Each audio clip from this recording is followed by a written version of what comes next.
Honorable Justice A. Karajan will give a presidential address.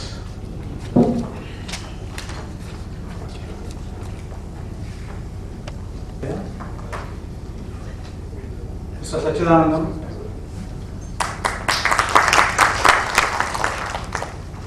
Vice Chancellor of Tamil Nadu Ambedkar Law University, Mr. Srikanth Raja from UK, Ms. Sangamitra, Mr. R. Gandhi, Senior Advocate, Vidudhalai Former Advocate General, ladies and gentlemen. We are 1 hour behind the schedule, and had it been a bit earlier, I could have spoken a bit more elaborately. Now, because of the time constraint, I have to restrict my speech. Mr. Mukhopadhyay may excuse me if I talk in Tamil for a few minutes. Talk in Tamil only. Thank you so much. மகாகவி பாரதியார் மனம் வென்று சொன்னார், மெல்ல தமிழ் இனி சாகும் என்ற ஒரு பெயரை சொன்னார். எனவே செல்லுங்கள் அனைத்துலகம், கொண்டு வாருங்கள் அனைத்து பொக்கிஷங்களையும் என்று மகாகவி பாரதியார் மனம் வென்று சொன்னார். அதற்கு காரணம் என்னவென்றால், அப்பொழுது இருந்த நிலையில் தமிழ் மொழி செத்துவிடும் என்ற ஒரு நிலை அவருக்கு தோன்றியது. அவர் என்று ஒரு தமிழ் அறிஞர் சொன்னார், சாதாரணமாக அவர் வேண்டும் என்று சொல்லவில்லை. அந்த தமிழ் அறிஞரும் அவரும் மனம் வென்றுதான் சொன்னார், தமிழ் மெல்ல இது செத்துவிடும், ஏனென்றால் தமிழ் மொழியை தமிழ் மொழிக்கான பாதுகாவலர்கள் இல்லை என்பதாக நினைத்துக் கொண்டு அவர் சொன்னார். அதனால் அந்த மொழிதான் மெல்ல தமிழில் சாகும் என்று பாரதியார் வந்து சொன்னது. அவர் சொன்னதற்கு காரணம் உண்டு. ஏனென்றால் தமிழ் மொழி அப்பொழுது மெல்ல மெல்ல தன்னுடைய இடத்தை இழந்து கொண்டிருந்தது என்பதால் அவர் சொன்னார். அதன் பின்பு வந்த தமிழர்கள் அதை உயர்த்தி பிடித்துள்ளார்கள் என்பதை பற்றி நாம் பெருமை கொள்ள வேண்டும். இப்பொழுது இந்த மன்றத்திலே நாம் எடுத்துக்கொண்டுள்ள பொருள் என்னவென்றால், நீதிமன்றங்களிலே தமிழ் எவ்வாறு நடைபெறுகிறது, நடத்தப்பட வேண்டும் என்பதுதான்.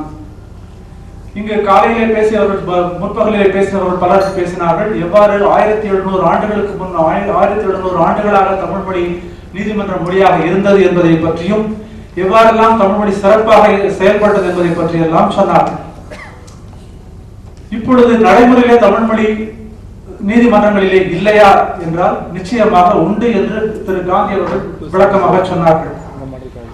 நீதிமன்றங்கள் அனைத்திலுமே தற்பொழுது தமிழ் ஆட்சி மொழியாகத்தான் இருந்து வருகின்றது, மாவட்ட மற்றும் சிறிய நீதிமன்றங்களிலே. 1956 ஆட்சி மொழி சட்டம் வந்தாலும் கூட 76ஆம் ஆண்டு தான் அது முதன்முறையாக செயல்முறைக்கு வந்தது. 1976ஆம் ஆண்டு முதல் முறையில் செயல்முறைக்கு வந்த பொழுது தமிழில் வாதிக்க முடியாது என்று பலரும் பேசிக் கொண்டிருந்த காலத்திலே சென்னை நீதிமன்றத்திலே, சென்னை சிட்டிசன் கோர்ட் நீதிமன்றத்திலே மறைந்த திரு வானமாமலை அவர்கள் தமிழிலே வாதம் செய்தார்கள். தமிழிலே வாதம் செய்ய முடியும் என்பதை காட்டுவதற்காகவே தமிழில் அவர் வாதம் செய்தார்கள். அவர் ஆங்கிலத்திலே நல்ல புலமை உடையவர்கள் என்பதை நாம் அனைவரும் அறிவோம். இருந்தாலும் கூட தமிழில் வாதம் செய்ய முடியாது, தமிழில் வாதிக்க இயலாது என்ற வாதத்தை பொய்யாக்க வேண்டும் என்ற காரணத்திற்காக, ஒரே காரணத்திற்காக அவர் தமிழிலே வாதித்தார்.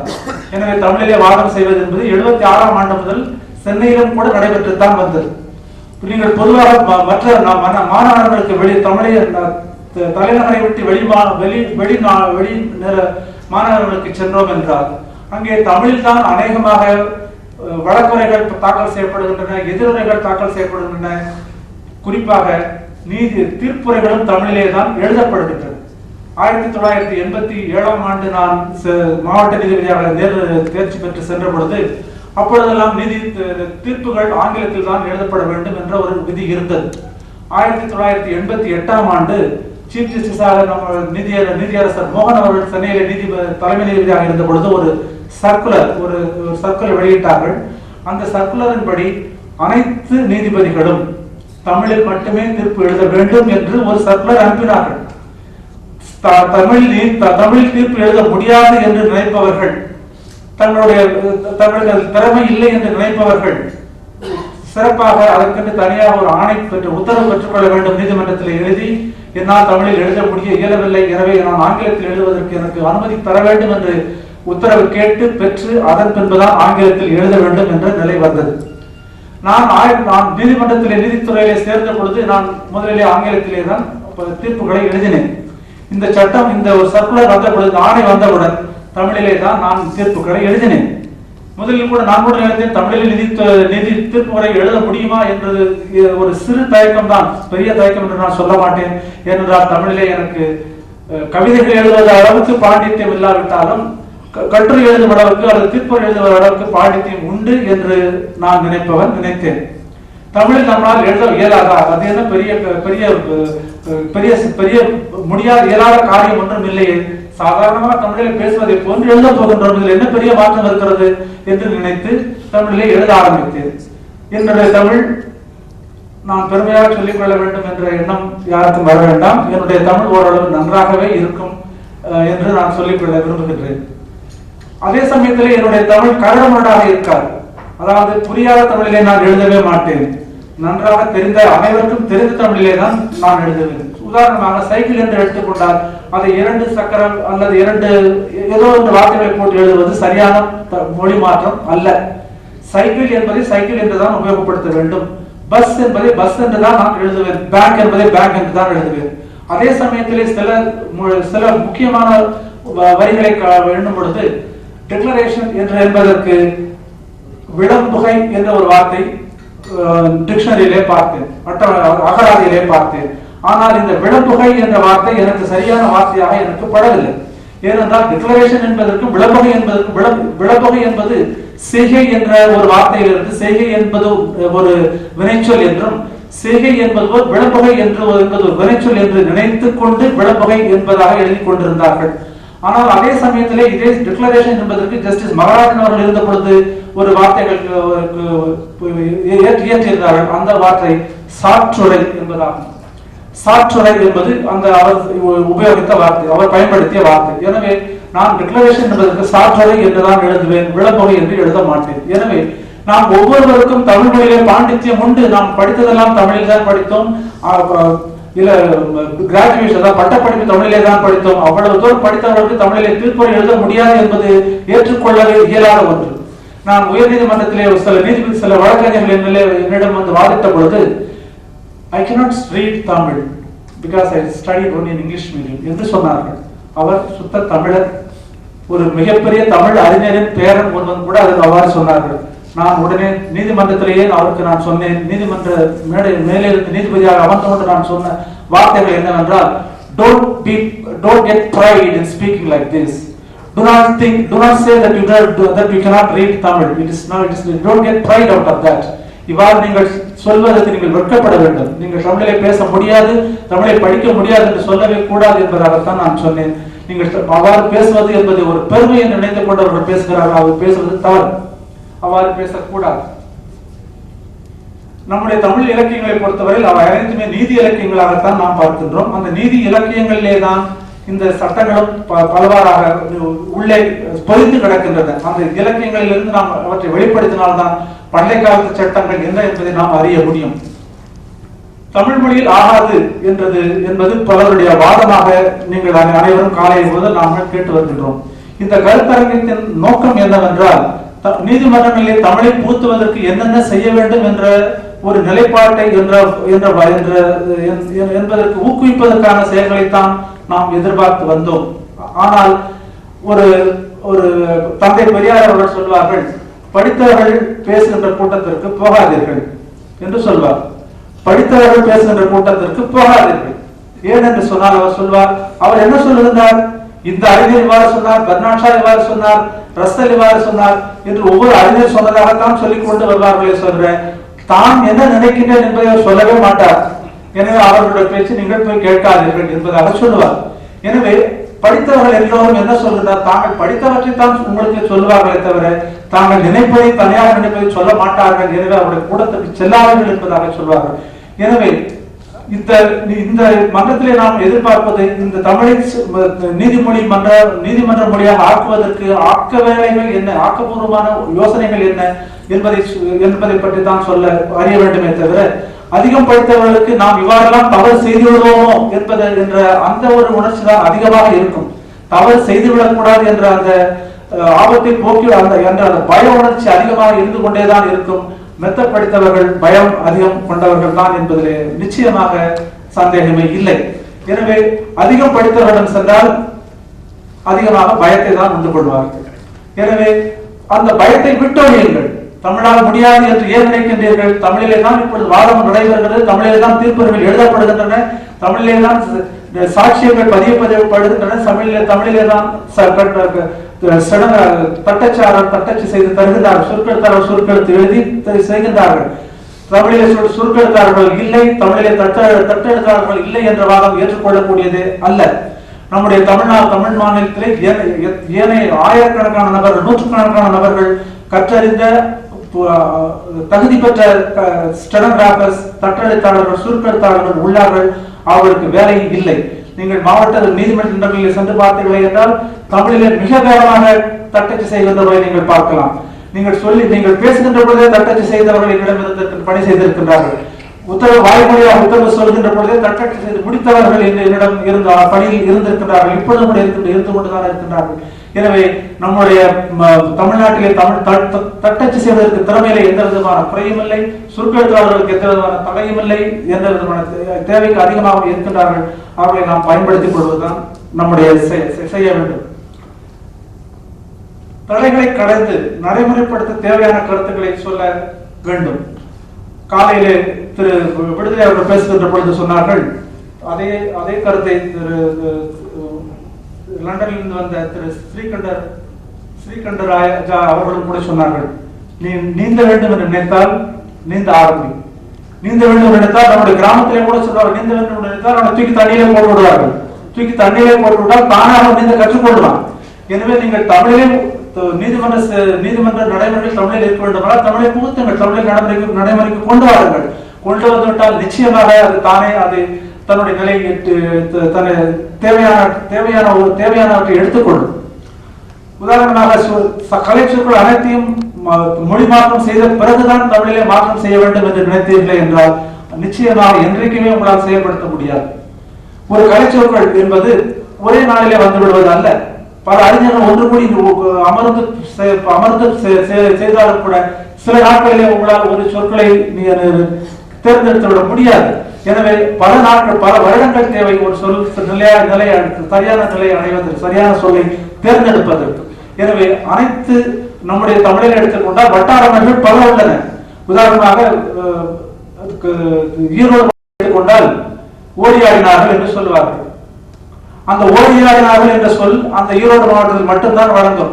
அதிகபட்சம் போனால் கோவையிலே ஒரு பகுதியிலும் சேலத்திலே ஒரு பகுதியில் மட்டுமே இருக்கும். வேற எந்த மாநிலத்திலும் வேற எந்த மாவட்டத்திலும் ஓடியாடினார்கள் என்று சொன்னால் தெரியாது. அவர்கள் அந்த சாட்சியம் அளிக்கின்ற பொழுது ஓடியாடினார்கள் என்றுதான் சொல்வார்கள். ஓடினார் என்றால் நம்ம இங்கே தமிழ் மொழி என்று சிலர் இப்பொழுது உபயோகித்து வருகின்றனர். அந்த அர்த்தத்தில் அவர்கள் சொல்வார்கள். எனவே வட்டார மொழியிலே தான் எழுத வேண்டும். அங்கிருந்து வருகின்ற தீர்ப்புகளும் அந்த மொழியிலே தான் இருக்க வேண்டும். அந்த சொற்களை தான் உபயோகித்து வர வேண்டும். நாளடைவில் பல்வேறு மாவட்டங்களில் இருந்து வருகின்ற தீர்ப்புகளில் பல்வேறு அறிஞர்கள், பல்வேறு நீதிபதிகள் உபயோகிக்கின்ற வார்த்தைகளை எடுத்து அலசி பார்த்தோம் என்றால் நிச்சயமாக ஒரு வார்த்தை, சரியான வார்த்தை நமக்கு கிடைக்கும். அப்படித்தான் அவரது வார்த்தையை நாம் தேர்ந்தெடுக்க இயலுமே தவிர அறிஞர்கள் ஒன்று கூடி உட்கார்ந்து கொண்டு ஒரே நாளிலோ ஒரு வாரத்திலோ ஒரு மாதத்திலோ ஒரு வார்த்தை, அநேகமாக எல்லா வார்த்தைகளுக்கும் தீர்ப்பு சரியான வார்த்தை கண்டுபிடிக்க முடியாது. உதாரணத்துக்கு ஒன்றை சொல்வேன். இந்தியன் கான்ஸ்டிடியூஷன் என்பதை இந்திய அரசியல் நிர்ணய சட்டம் என்று ஆரம்பத்திலே சொல்லி வந்தோம். இந்தியன் கான்ஸ்டிடியூஷன் என்பதை அரசியல் நிர்ணய சட்டம் என்று முதலிலே சொல்லி வந்தோம். சில காலம் கழித்து அரசியல் சட்டம் என்று மாறி வந்தது. தற்பொழுது அரசியல் நிர்ணய சட்டமும் இல்லை, அரசியல் சட்டமும் இல்லை, அரசு அமைப்பு சட்டம் என்பதாக வந்துள்ளது. எனவே பல அறிஞர்கள் பல ஆண்டுகளாக சிந்தித்து எழுதிய வார்த்தைகள் ஒரு சீர்பெறுகின்றது. அப்பொழுதுதான் சரியான வார்த்தை நமக்கு கிடைக்கும். அவ்வாறு 50 ஆண்டுகள் கழித்து தான் நமக்கு அரசமைப்பு சட்டம் என்ற கான்ஸ்டிடியூஷன் என்பதற்கு அரசு அமைப்பு சட்டம் என்ற சொல் தற்பொழுது நமக்கு கிடைத்துள்ளது. அதே நேரத்திலே வழக்கு தமிழ் வேறு, சட்டத்தமிழ் வேறு என்பதை என்னால் அதிகமாக ஒத்துக்கொள்ள இயலவில்லை. வழக்கு தமிழ் தான் சட்டத்தமிழ், சட்டத்தமிழ் தான் வழக்கு தமிழ். சில வார்த்தைகள் சில சட்டத்திலே மட்டுமே வரவே தவிர வழக்கு தமிழ் என்று மாறிவிடாது. உதாரணத்துக்கு மொழி மாற்றம் செய்கின்ற பயன்படுத்த வேண்டும். ஒரு சொற்றொடர் உங்கள் அனைவருக்கும் பரிச்சயமான ஒரு சொற்றொடர், unless the context otherwise requires. unless the context otherwise requires என்ற ஒரு சொற்றொடர் இருக்கின்றது. இதை மொழி மாற்றம் செய்கின்ற பொழுது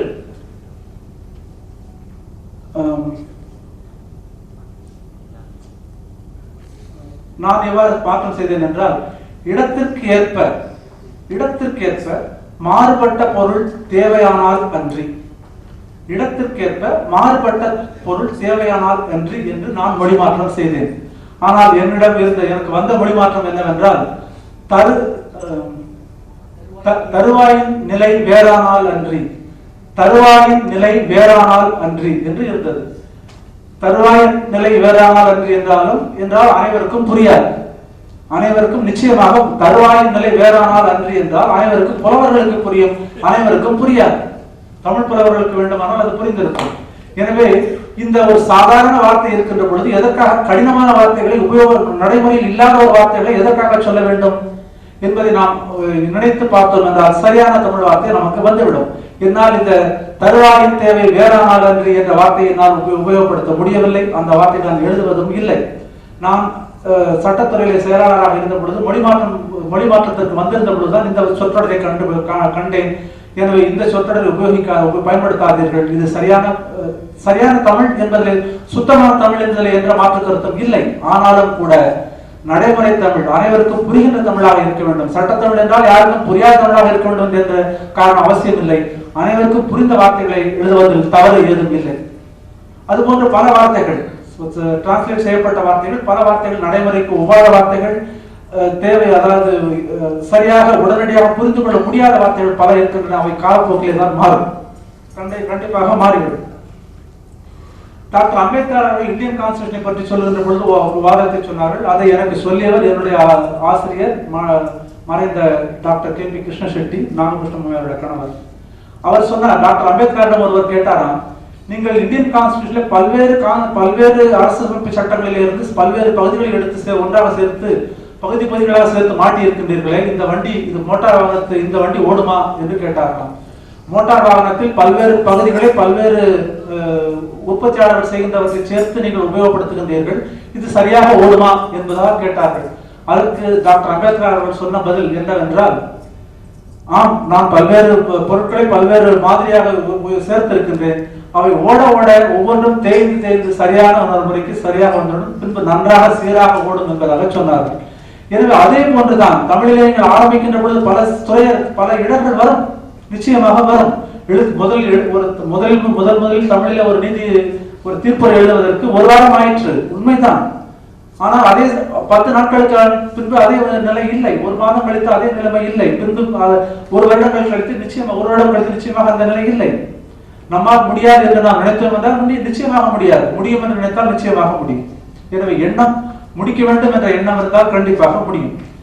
அந்த ஏன் இவ்வாறு தமிழை தீர்ப்புரை எழுதவும் என்றால், ஒரு சர்க்குலர் வந்தது 88ஆம் வருடம் ஜஸ்டிஸ் மோகன் அவர்கள் இருந்த பொழுது ஒரு சர்க்குலர், அனைத்து நீதிமன்றங்களிலும் தமிழிலே தான் எழுத வேண்டும் என்று சர்க்குலர் வந்தது. அதே சர்க்குலர் 1993ஆம் ஆண்டு வேறொரு சீஃப் ஜஸ்டிஸ் கே சாமி இருந்த பொழுது தீர்ப்புகளை ஆங்கிலத்திலும் எழுதலாம் தமிழிலும் எழுதலாம் என்று அனைவருக்கும் ஒரு சலுகை கொடுத்து விட்டார்கள். அவ்வாறு வந்த பின்னர் நானும் என்னை மாற்றிக்கொண்டேன் என்றால் முழுவதுமாக மாற்றிக்கொள்ளவில்லை. குற்றவியல் வழக்குகள், கிரிமினல் கேஸ் என்பதை பொறுத்தவரை தமிழிலே தீர்ப்புகளை எழுதினேன். சிவில் வழக்குகளை பொறுத்து ஆங்கிலத்திலே எழுத ஆரம்பித்தேன். இரண்டு மொழிகளிலும் எழுத முடியாது என்பதல்ல, அனைவரும் பட்டப்படிப்பு படித்து வந்தவர்களால் ஆங்கிலம் நாங்கள் விடுதலை சொன்னவாறு 6ஆம் வகுப்பு முதல் தான் ஆங்கில எழுத்துக்களையே படிக்க ஆரம்பித்தோம் நாங்கள் படித்த காலத்தில். எனவே ஆங்கிலம் என்பது நமக்கு ஆங்கிலத்தில் அதிக புலமை பெற்று விட்டோம், தமிழிலே அதிக புலமை இல்லை என்பதெல்லாம் பேச்சுக்காக பேசுவதை தவிர நடைமுறை வாதம் அல்ல. இன்னொன்று சொன்னார்கள், வாத திறமை வேண்டும், கோர்ட்டிலே வாதிடுவதற்கு வாத திறமை வேண்டும். அந்த வாத திறமைக்கு தமிழிலே எங்களுக்கு வராது, ஆங்கிலத்தில் தான் வரும் என்று சொன்னார்கள். நிச்சயமாக இது உண்மை அல்ல. இப்பொழுது நீங்கள் வாதத்தினால் வென்று விடுவது என்பதெல்லாம் அந்த காலம். ஒரு நீதிபதி ஏமாற்றி வாதத்தினால் வென்று விடுவது என்பது அந்த காலம். இப்பொழுது நீதிபதி எந்த நீதிபதியும் ஏமாற்றி சென்று விட முடியாது. ஏனென்றால் அவர்கள் சட்டத்தை பார்த்துதான் ஒரு தீர்ப்பு எழுதுகிறார்கள். ஒரு குறிப்பாக ஒரு முன்பு நடந்த விவரத்தை ஒரு ராட்டார் கை என்ற ஒரு பத்திரிகையில் எழுதியிருந்தார், சமீபத்தில் கூட எழுதியிருந்தார். ஒரு வழக்கு சென்னை உயர்நீதிமன்றத்தில் 1867 அல்லது அந்த காலத்தில் வந்த ஒரு வழக்கு. ஒரு சிந்தாதிரிப்பேட்டையிலே ஒரு செட்டியார் ஒரு பெயருடைய செட்டியார் அவர் ஒரு வழக்கு தாக்கல் செய்தார். அப்பொழுது டிராம்பே புதிதாக சென்னை மாநகரத்தில் வந்த பொழுது இந்த டிராம்பே என்னுடைய இந்த தெருவில் ஓடுகின்றதுனால், இந்த டிராம் அடிக்கடி ஓடுகின்றதால் அதனுடைய அதிர்வு ஏற்பட்டு என்னுடைய வீடுகளில் பல கீறல்கள் விழுந்து விட்டன. எனவே அதற்கு எனக்கு நஷ்டஈடு தர வேண்டும் என்று எனக்கு நஷ்டஈடு தர வேண்டும் என்று வழக்கு தாக்கல் செய்திருந்தாராம். அவர் வழக்கு முடிந்த பின்பு கிராஸ் எக்ஸாமினேஷன் செய்வதற்காக ஒரு மிகப்பெரிய ஒரு வழக்கறிஞர் வந்தார். அவர் 2 நிமிடம் அந்த சாட்சியை உற்று நோக்கி கொண்டே இருந்தார். எந்த வார்த்தையும் பேசுவதில்லை. அவர் வழக்கமாக அப்படித்தான் 2 நிமிடம் உற்று பார்த்து கொண்டே இருப்பார். அந்த சாட்சியையும் அவர் கண்ணை மட்டுமே பார்க்க சொல்லுவாராம். வேறு எங்கேயும் பார்க்க கூட, தன்னுடைய கண்ணை மட்டுமே பார்க்க வேண்டும். கண்ணாலே அவர் பயன்படுத்தி விடுவார் என்பதாக அர்த்தம். அதன் பின்பு அவர் ஆரம்பித்த கேள்வி, உங்கள் வீட்டிலே எத்தனை, இங்கிலீஷ் ஆங்கிலத்தில் சொல்ல வேண்டும், how many cracks are there in the house including yourself என்று அவர் கேட்டார். இது அவ்வாறு மொழிபெயர்த்து அவருக்கு சொன்னார்கள். கிராக் என்பதை கிராக் என்று ஆங்கிலத்தில் மொழிபெயர்த்து சொன்னார்கள். உங்கள் வீட்டில் எத்தனை கிராக்கள் இருக்கின்ற உன்னையும் சேர்த்து என்று. அதை கேட்டு அந்த வாதிக்கு கடும் கோபம் வந்துவிட்டது. நான் மிகப்பெரிய பணக்காரன், நீங்கள் கொடுக்கின்ற நஷ்டஈடு எனக்கு மிக சாதாரணம், இந்த நஷ்டஈடு எனக்கு தேவையில்லை, நீங்கள் இவ்வாறெல்லாம் என்னை கிராக் என்று சொல்வது தவறு, எனக்கு நஷ்டஈடு தேவையில்லை என்று சொல்லிவிட்டாராம். உடனே அந்த வழக்கறிஞர், see the client himself says he is withdrawing the case, dismiss the case என்று அவர் சொன்னாராம். அந்த நீதிபதியும் அவ்வாறு வாதத்தை ஒப்புக்கொண்டு வழக்கை தள்ளுபடி செய்து விட்டார்கள் என்று ரெக்கார்ட் ஆகியிருக்கிறது. இது வாதத்திறமை என்று நீங்கள் சொல்வீர்களே என்றால் இது வாதத்திறமையா? நிச்சயமாக இல்லை. இந்த வாதத்திறமை அந்த காலத்தில் ஈடுபட்டிருக்கும். இதை கேட்டுக்கொண்டு ஒரு நீதிபதி கூட தீர்ப்பு அந்த வழக்கை தள்ளுபடி செய்திருக்கின்றார் என்றால் அந்த நீதிபதி செய்தது மாபெரும் தவறு. ஒரு சாட்சி தன்னுடைய கூண்டிலே நிற்கின்ற பொழுது அவரை காப்பாற்ற வேண்டிய கடமை அந்த நீதிபதிக்கு உண்டு. ஒரு தவறான முறையில் கேள்விகள் கேட்கப்பட அனுமதிக்க கூடாது அந்த நீதிபதி. ஆனால் அந்த உயர் நீதிமன்றத்திலே அந்த நீதிபதி அந்த கேள்வியை அனுமதித்ததோடு மட்டுமல்லாமல் அவர் கோபத்திலே சொன்ன வார்த்தைகளை ஏற்றுக்கொண்டு அந்த வழக்கை தள்ளுபடியும் செய்து விட்டார் என்று சொல்லுகின்றார்கள். அது போன்ற வாதம் இப்பொழுது ஈடுபடாது, நிச்சயமாக ஈடுபடாது. No judge will dismiss the case because of such answers from a witness. தற்பொழுதுள்ள வாதங்கள் அவ்வாறு அல்ல. ஒவ்வொன்றுக்கும் பிரசிடென்ட் உள்ளது, ஒவ்வொருக்கும் நடைமுறை உள்ளது. சட்டத்தின் அடிப்படையில் தான் தீர்ப்புகள் வழங்கப்படும் என்பதால் இவ்வாறான வாதத்திறமைகளுக்கு அதிக முக்கியத்துவம் இல்லை. ஏனென்றால் உங்களுடைய ப்ளீடிங்ஸ் அதை வைத்துத்தான் நீங்கள் உங்கள் வாதரை என்ன, எதிர் வழக்கரை என்ன என்பதை வைத்துத்தான் தீர்ப்புரை செய்யப்படுகிறதே அன்றி வக்கீல் வாதம் செய்வது 100ல் 1 பங்கு கூட இருக்காது என்பதுதான் உண்மை. வாதம் என்பது நீங்கள் வாதிக்கிறதால் கேட்டுக்கொண்டிருக்கிறோமே தவிர நீங்கள் செய்கின்ற வாதத்தால் மட்டுமே எந்த தீர்ப்பும் எழுதப்படுவதில்லை. அவ்வாறு எழுதப்படுவதென்றால் பல வழக்குகள் பலரும் தோற்றுத்தான் போயிருப்பார்கள். உதாரணமாக எடுத்துக்கொண்டால் அரசாங்க வழக்கறிஞர்கள் அனைவரும் நிச்சயமாக தன்னுடைய கடமையை சோதனை செய்வது இல்லை என்பது என்னுடைய குறை. ஆனால் நீதிமன்றத்திலேயே நான் சொல்லி இருக்கின்றேன். இங்கு வழக்கறிஞர்கள் இருக்கின்ற இவர்களை குறித்து அல்ல, பொதுவாக நான் சொல்லுகிறது. அப்பொழுது நான் சொல்லுவேன், the government is an orphan before the courts. Government is an orphan before the courts என்று சொல்வேன். வழக்கறிஞர்கள் வாதத்தையும் மீறி பல நிலைகளிலே அரசாங்கத்திற்கு சாதகமாக தீர்ப்புகள் சொல்லப்பட்டது என்றால் வாதத்திறமையினால் மட்டுமே அல்ல.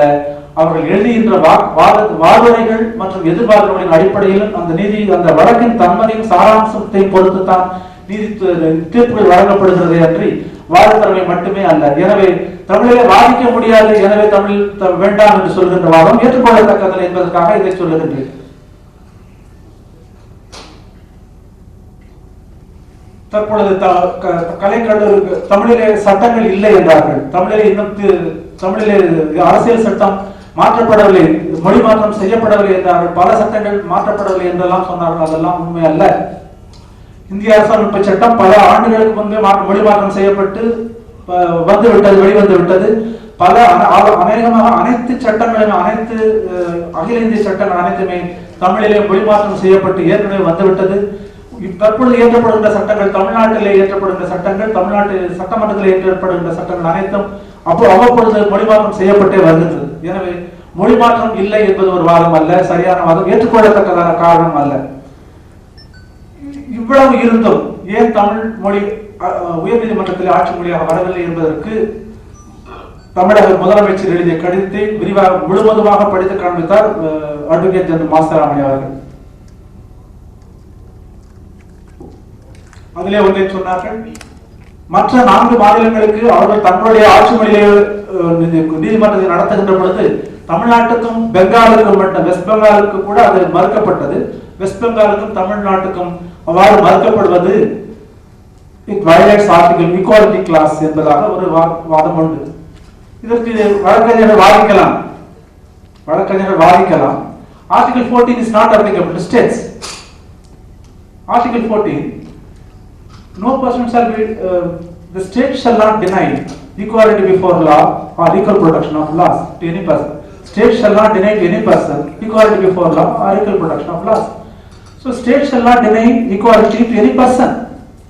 State is not a person, therefore I can deny equality. Can it be said like that? There was a period when fundamental rights are given only to, even though fundamental rights are conferred only on the citizens. Article 19 starts, all citizens shall have right to freedom of speech and expression, freedom of association and so on, and freedom of right to hold property. So this right to hold property is conferred only on the citizens. So only a human being can exercise the right to fundamental right to freedom, fundamental rights to freedom. A company which is not a human being cannot exercise fundamental right because it is not a human being. That was argument that was also accepted by the Supreme Court earlier.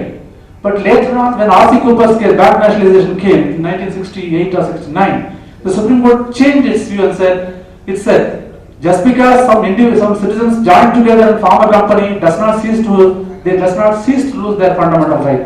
என்பதாக சொன்னார். ஒரு நிறுவனத்திற்கு fundamental right சிட்டிசன்ஸ்க்கு மட்டுமே தரப்பட்ட ஒரு உரிமை கம்பெனிக்கும் வருகின்றது என்ற பொழுது person includes also a company, a registered company. Everybody, even a registered company, corporation is also a person. When all persons know, the state shall not deny to any person equality before law என்று சொல்லுகிற பொழுது state can also be included with the definition of person. Therefore, no two states can be discriminated when it is the question of treatment comes between two states by the union government. Union government cannot show any discrimination in its treatment, in its application of law to two states. When the act is very clear, when the parliament, when the president has got the power to pass an order, power to grant permission for the governor to promulgate an order, it does not require, there is no legal impediment at all for the president to confer this power. There is no impediment, there is no reason to reject the request of Tamil Nadu for introducing Tamil as the court language in High Court, because the act is very clear as it was also read out. There is no constitutional provision at present which compels that only English shall be the official language of the court. That was there before 1963 when the Official Language Act has come into force. It says until the parliament otherwise provides. So it is a transitory provision. So the transitory provision has gone so far as the high courts are concerned. Only with respect to Supreme Court that provision still stands there. So far as Supreme Court is concerned, the language of Supreme Court shall only be in English. But so far as high courts are concerned, the language shall be either the English. In addition to English, there can be any official language of a state. Therefore, what Tamil Nadu asks is not exclusive use of Tamil in the High Court. We ask only use of Tamil in the High Court in addition to English language. At the same time, the judge of the High Court has got all the liberties, either to write in English or in Tamil. No, there is no compulsion at all for the judge to write that he must write only judgments in Tamil. But if a judge wants to write judgment in Tamil, he can write in Tamil, provided he must also give an official translation immediately along with that. The provision to translate is very easy. Translators are there, stenographers are there. If you use the technology, latest technology, it will translate automatically. If you speak, it will translate. To that extent, technology has improved. Technology will improve much faster. Therefore, there is no impediment, there is no legal impediment as on today for having Tamil as a language in the High Court. Thank you very much.